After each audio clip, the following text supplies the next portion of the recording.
दोस्तों नमस्कार। दोस्तों एनसीईआरटी श्रृंखला में आज की वीडियो में आप पढ़ेंगे छठवीं कक्षा के विज्ञान का अध्याय 13 चुंबकों द्वारा मनोरंजन। दोस्तों दो बच्चे हैं, पहेली और बूझो।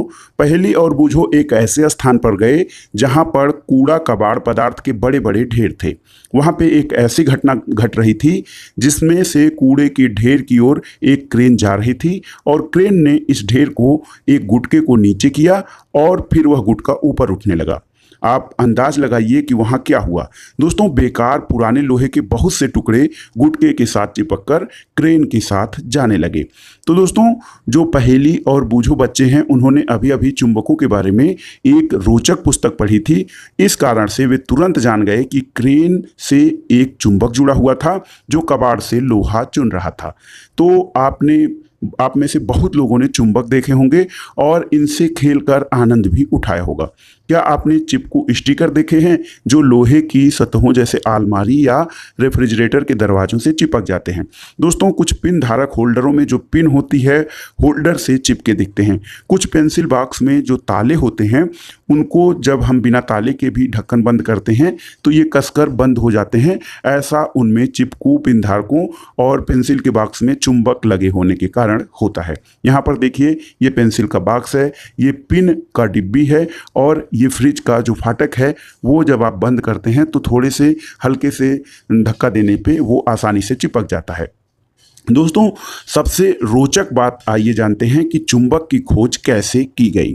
तो प्राचीन काल में यूनान में एक गडेरिया रहता था, उसका नाम मैग्नस था। वो अपनी भेड़ों और बकरियों के झुंड को पास के पहाड़ों पर चराने के लिए ले जाता था। भेड़ों पर नियंत्रण के लिए वो अपने साथ एक छड़ी रखता था। छड़ी के एक हिस्से पर लोहे की टोपी लगी होती थी। एक दिन पहाड़ पर एक चट्टान के ऊपर से इस छड़ी को उठाने में उसे बहुत जोर लगाना पड़ा तो वह आश्चर्यचकित हुआ। चट्टान छड़ी को अपनी ओर आकर्षित करती है, ये उसने महसूस किया क्योंकि चट्टान एक प्राकृतिक चुंबक थी और इसने गडेरिये की छड़ी को लोहे की टोपी को अपनी ओर आकर्षित कर लिया था।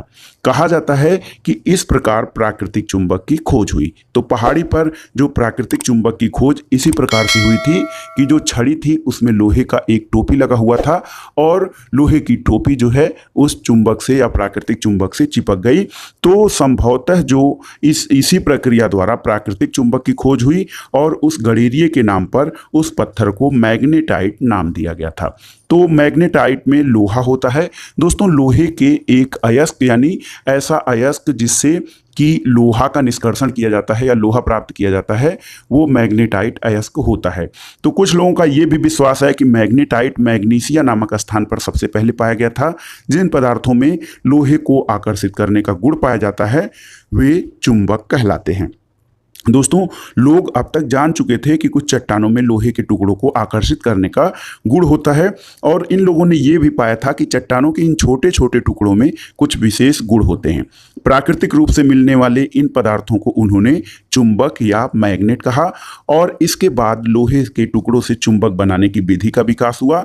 इनको कृत्रिम चुंबक कहा जाता है। दोस्तों आजकल कई आकृतियों के या कई आकार प्रकार के कृत्रिम चुंबक बनाए जाते हैं। इनमें क्षण चुंबक, नाल चुंबक, बेलनाकार और गोलांत चुंबक प्रमुख हैं। यहाँ पर आइए देखिए कुछ चित्र दिए गए हैं। यहाँ पर देखिए विभिन्न आकार के चुंबक हैं। एक नाल चुंबक है, क्षण चुंबक है, बेलनाकार चुंबक है। तो इस प्रकार से चुंबक कृत्रिम रूप से कई आकृतियों में बनाए गए हैं।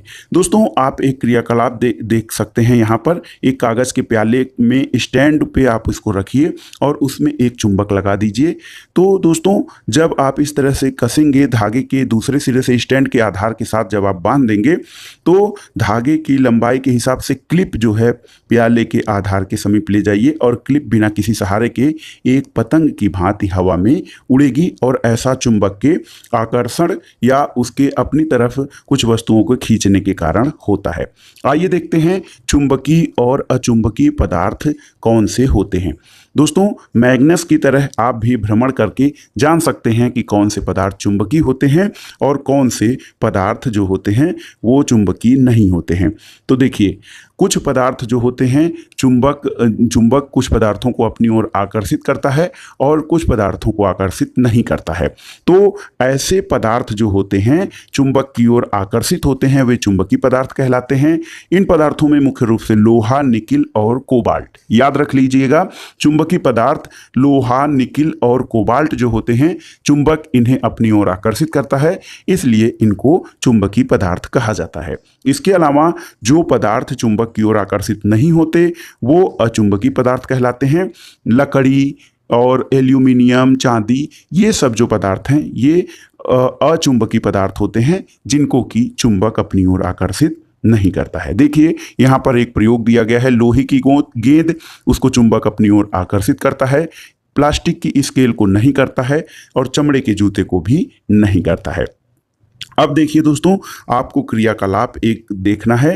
क्रियाकलाप के माध्यम से आप ये देख सकते हैं कि यदि आप चुंबक को एक ऐसी जमीन पर ले जाएं जहां पर लोहे के कुछ बुरादे हों तो चुंबक के सिरों से कुछ लोहे के बुरादे चिपक जाते हैं और जब आप इसको रगड़ कर साफ कर देंगे तो वो बुरादे हट जाते हैं। लेकिन ऐसे जगह पर जहां चुंबक ऐसे जगहों को या उन बुरादों को आकर्षित करता है जहां पर चुंबकीय पदार्थ या लोहे, निकिल या कोबाल्ट के पदार्थ वहां पर होते हों।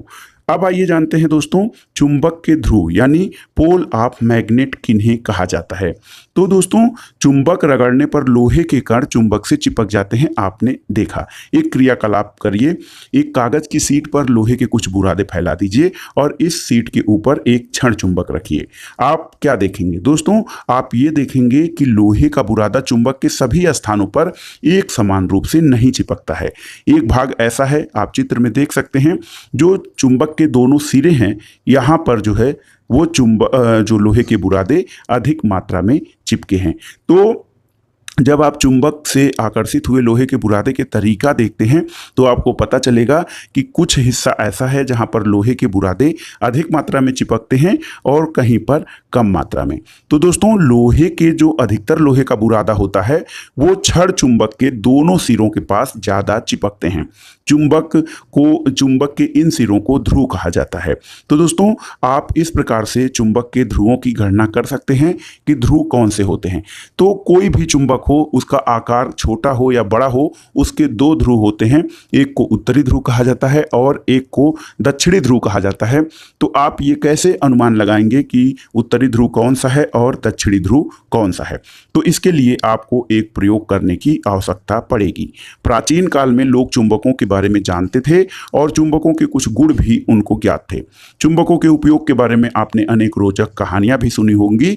एक कहानी चीन के राजा के बारे में है जिसका नाम हुआंग टी था और उसके पास एक ऐसा रथ था जिसमें एक महिला की मूर्ति थी, वो किसी भी दिशा में घूम सकती थी।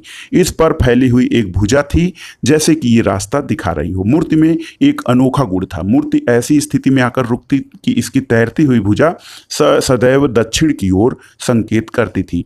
सम्राट जब इस रथ से किसी नए स्थान पर जाता तो मूर्ति की फैली हुई भुजा को देखकर दिशा ज्ञात कर लेता था। वो दिशा कैसे ज्ञात कर लेता था, यहाँ पर देखिए वो मूर्ति और रथ का चित्र दिया गया है। तो आपको इसके लिए दिशा ज्ञात करने के लिए एक प्रयोग करना पड़ेगा। आपको एक छड़ चुंबक चाहिए और इसके एक सिरे पर पहचान के लिए एक चिन्ह लगा दीजिए किसी भी कलर से। अब इसे एक धागे से मध्य बिंदु से इसको बांधकर लकड़ी के स्टैंड पर लटका दीजिए और आप ये निश्चित कर लीजिए कि चुंबक प्रत्येक दिशा में स्वतंत्रतापूर्वक घूम सकता हो। इसको घुमाकर छोड़ दीजिए तो और इसको विराम अवस्था यानी स्थिर हो जाने दीजिए। चुंबक की विराम अवस्था में इसके दोनों सिरों को स्थिति देखने के लिए पृथ्वी के बिंदु पर आप चिन्ह लगा दीजिए कि ये किस दिशा में रुक रहा है। आप इस प्रयोग को कई बार करेंगे तब भी विराम अवस्था में चुंबक उसी दिशा में एक ही निश्चित दिशा में रुकेगा। तो दोस्तों, विराम अवस्था में चुंबक हमेशा एक ही दिशा में रुकता है और वो उसी के आधार पर आप उसकी दिशाएं ज्ञात कर सकते हैं। लेकिन यदि आप प्लास्टिक का कोई स्केल या प्लास्टिक लकड़ी का कोई स्केल लटकाएंगे तो वो हमेशा एक दिशा में आकर नहीं रुकेगा। तो स्वतंत्र लटका हुआ जो चुंबक होता है वो हमेशा एक निश्चित दिशा में विराम अथवा स्थिर दशा में आता है और जो उत्तर दक्षिण दिशा होती है। तो दोस्तों, यहाँ जहाँ पर आप प्रयोग कर रहे हों वहाँ पर प्रातः उगते हुए सूर्य की दिशा का उपयोग करके आप पूरब दिशा का अनुमान कीजिए कि पूरब किधर है। आपका चेहरा जब पूरब की ओर होगा तो आपके बाईं ओर उत्तर होगा। और दिशा का निर्धारण करने के लिए सूर्य का उपयोग एकदम ठीक नहीं हो सकता, लेकिन यह विधि आपके द्वारा खींची गई रेखा पर उत्तर दक्षिण दिशा अंकित करने में बहुत ही सहायक सिद्ध होगी। और आप इसका प्रयोग करके ये जान सकते हैं कि चुंबक का कौन सा सिरा उत्तर सिरा है और कौन सा सिरा दक्षिणी सिरा है। तो उत्तर की ओर निर्देश करने वाले सिरों को चुंबक का उत्तरोन्मुखी सिरा अथवा उत्तरी ध्रुव कहा जाता है, और दूसरा सिरा दक्षिणोन्मुखी अथवा दक्षिणी ध्रुव कहा जाता है। सभी चुंबकों के दो ध्रुव होते हैं। आप बहुत ही आसान है, चाहे चुंबक छोटा हो या बड़ा हो, या किसी चुंबक को बीच से तोड़ देंगे आप, तब भी उसके दो ध्रुव हो जाएंगे। एक ध्रुव उत्तरी ध्रुव होगा और दूसरा ध्रुव दक्षिणी ध्रुव होगा, और इसी के आधार पर आप जो है दिशाओं का ज्ञान कर सकते हैं। तो इस दृष्टि से चुंबक का ये गुण जो है ये हमारे लिए बहुत ही उपयोगी है, और शताब्दियों तक चुंबक के इस गुण का उपयोग दिशा निर्धारण के लिए यात्रियों द्वारा किया जाता रहा है। और प्राचीन काल में यात्री एक स्थान से दूसरे स्थान पर यात्रा करने के लिए अपने साथ चुंबक ले जाते थे और इसके आधार पर दिशा निर्धारण करते थे। इसके बाद चुंबकों के इसी गुण के आधार पर एक युक्ति विकसित हुई जिसको कि कंपास या दिशा सूचक यंत्र कहा जाता है। दोस्तों, कंपास जो होता है कांच के ढक्कन वाली एक छोटी डिब्बी होती है। एक चुंबकित सुई डिब्बी के अंदर एक धुरी पर लगी होती है जो स्वतंत्रतापूर्वक घूम सकती है। कंपास में एक डायल होता है जिस पर दिशाएं अंकित होती हैं, और कंपास को उस स्थान पर रख दिया जाता है जहां से हमें दिशा का निर्धारण करना होता है। और इस कंपास में जो चुंबकीय सुई लगी होती है वो विरामावस्था में उत्तर दक्षिण दिशा को निर्देशित करती है। तो इसी के आधार पर दिशा का निर्धारण किया जा सकता है। देखिए यहाँ पर कंपास या दिशा सूचक यंत्र का जो है वो चित्र दिया गया है। अब आइए जानते हैं अपना चुंबक स्वयं कैसे बना सकते हैं या चुंबक कैसे बनाए जाते हैं। चुंबक बनाने की कई विधियां हैं। एक सबसे सरल विधि है कि लोहे का एक आयताकार टुकड़ा लीजिए, मेज पर रख दीजिए। अब एक क्षण चुंबक को लीजिए और इसका कोई एक ध्रुव लोहे की छड़ के एक सिरे पर रखिए। चुंबक को बिना हटाए इसे लोहे की छड़ के दूसरे सिरे तक ले जाएं, मतलब रगड़िए उस पर और चुंबक को उठाइए तथा उसी ध्रुव को लोहे के टुकड़े के प्रारंभिक सिरे पर वापस ले जाइए। तो इस चित्र के माध्यम से जब आप इस क्रिया को बार बार करेंगे, लगभग 30 से 40 बार दोहराएंगे, तब आपका लोहे की छड़ जो होती है वो चुंबक बन जाती है। और यदि कई बार करने के बाद भी ये चुंबक नहीं बनता है तो कुछ और देर तक इस प्रक्रिया को दोहराने के बाद वो जो छड़ होती है वो चुंबक बन जाएगी। और आपको ये याद रखना है कि चुंबक का ध्रुव और इसे लोहे की छड़ पर रगड़ने की दिशा नहीं बदलनी चाहिए, एक ही दिशा में आपको रगड़ना है। और आप इस प्रकार से किसी कील को, सुई को और ब्लेड को भी चुंबक बना सकते हैं। अब आइए देखते हैं चुंबक का एक महत्वपूर्ण गुण आकर्षण और प्रतिकर्षण के बारे में कि चुंबकों के बीच आकर्षण और प्रतिकर्षण क्या है, ये कैसे होता है। तो दोस्तों, एक इसे खेल के माध्यम से या मनोरंजन के माध्यम से सीख सकते हैं। यहाँ पर देखिए जो दो छोटी छोटी गाड़ियाँ हैं जिनके ऊपर चुंबक बंधा हुआ है। इसमें जो चुंबक का लाल वाला सिरा है ये नॉर्थ पोल है, और ये जो है नीला वाला सिरा ये साउथ पोल को दर्शाता है। तो दोस्तों, आपको जानकारी होनी चाहिए कि जो चुंबक के एक समान सिरे होते हैं, यानी नॉर्थ सिरे से अगर जो आप नॉर्थ सिरे के पास ले जाएंगे, उत्तरी ध्रुव को उत्तरी ध्रुव को पास ले जाएंगे, तो वो एक दूसरे को आकर्षित नहीं बल्कि एक दूसरे को धकेलेंगे, यानी वो एक दूसरे से उनका प्रतिकर्षण होगा। लेकिन जब आप उत्तरी ध्रुव को दक्षिणी ध्रुव के साथ या दक्षिणी ध्रुव को उत्तरी ध्रुव के साथ ले आएंगे तो एक दूसरे को वो आकर्षित करते हैं। तो दोस्तों, जो आप इस हिसाब से चुंबकों से मनोरंजन भी कर सकते हैं।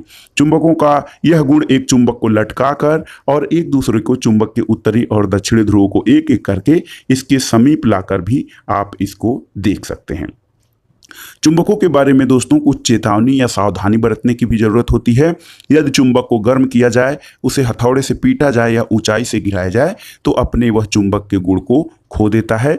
और यदि चुंबकों का उचित रख रखाव नहीं किया जाए तब भी ये समय के साथ साथ कमजोर और छीड़ हो जाते हैं। छड़ चुंबकों को सुरक्षित रखने के लिए उनके जोड़ों के असमान ध्रुवों का पास पास रखा जाना चाहिए। जो क्षण चुंबक होते हैं उनके जोड़ों के असमान ध्रुव यानी नॉर्थ से साउथ पोल को और साउथ से नॉर्थ पोल को एक पास रखा जाना चाहिए, और चुंबकों को लकड़ी के टुकड़े से पृथक करके इनके सिरों पर नर्म लोहे के 2 टुकड़े लगाने चाहिए। और इससे ये काफ़ी दिन तक सुरक्षित बने रह सकते हैं। दोस्तों, नाल चुंबक जो होता है, घुमावदार चुंबक, उसका भंडारण करने के लिए इसके ध्रुवों के संपर्क में लोहे का एक टुकड़ा रखना चाहिए। और इसके अलावा अपना जो आपका चुंबक है उसे cassette, mobile phone, television, music system, CD और कंप्यूटर से दूर रखना चाहिए। तो ये था आज का वीडियो, चुंबकों द्वारा मनोरंजन।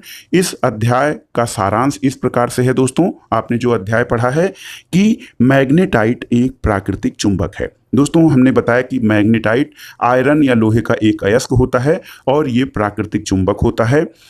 चुंबक लोहा, निकिल और कोबाल्ट जैसे कुछ पदार्थों को आकर्षित करता है। याद रखिएगा, आयरन, निकिल और कोबाल्ट ये 3 पदार्थ हैं जिनको अपनी ओर आकर्षित करता है और ऐसे पदार्थों को चुंबकीय पदार्थ कहते हैं। जो पदार्थ चुंबक से आकर्षित नहीं होते उन्हें अचुंबकीय पदार्थ कहा जाता है। और प्रत्येक चुंबक के 2 ध्रुव होते हैं, उत्तरी ध्रुव और दक्षिणी ध्रुव। यदि किसी क्षण चुंबक को स्वतंत्रतापूर्वक लटकाया जाए तो लटकाने पर चुंबक हमेशा उत्तर दक्षिण दिशा में आकर रुकता है और इसी के आधार पर चुंबकों के दिशा का निर्धारण भी किया जा सकता है और उनके उत्तरी दक्षिणी ध्रुव का निर्धारण भी किया जा सकता है। इसके अलावा 2 चुंबकों के असमान ध्रुव एक दूसरे को आकर्षित करते हैं, जबकि समान ध्रुवों में परस्पर प्रतिकर्षण या वे एक दूसरे को धकेलते हैं। तो ये था आज का वीडियो। बहुत ही आसानी से और आसान भाषा में हमने पढ़ा चुंबकों द्वारा मनोरंजन, और इसमें आपने जाना कि प्राकृतिक चुंबक किसे कहते हैं, यानी मैग्नेटाइट को। चुंबकीय पदार्थ कौन से होते हैं, तो लोहा, निकिल और कोबाल्ट चुंबकीय पदार्थ होते हैं। इसके अलावा लकड़ी, प्लास्टिक और चमड़ा ये सब अचुंबकीय पदार्थ होते हैं। चुंबकों से दिशा कैसे ज्ञात की जाती है, चुंबक कैसे बनता है और चुंबकों में आकर्षण और प्रतिकर्षण किस प्रकार से होता है, आपने इसके बारे में इस अध्याय में। वीडियो आपको कैसा लगा हमें कमेंट बॉक्स में ज़रूर बताइएगा। वीडियो देखने के लिए धन्यवाद दोस्तों, नमस्कार।